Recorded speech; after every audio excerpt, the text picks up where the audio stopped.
Karong adlaw guys na ay ni anhi diri sa amoa kay ang iPhone 7 sa iyang anak natagak while ga picture sila sa graduation ug nahibong ko nga dili naman mo andar ug pag-abot ani ni kang ana ang iyahang display ug dili na pod mo gana ang iyahang power button. Akong gibuhat, akong gitangtang ang motherboard kay base na nga luag rani ug akong gi-check kung naputol ba ang flex padung sa power button ug wala raman siya naputol.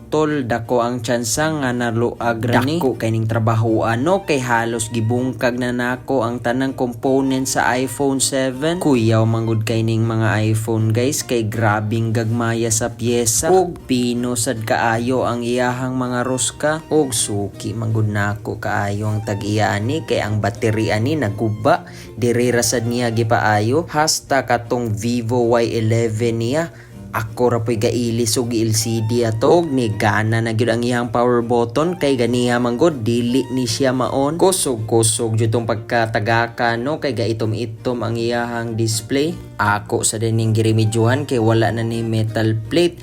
Pagkahuman ako dayong testingan kay importante man gyud guys nga testingan nato tanan kung mo work ba ug ay kalimot sa pag-share og follow.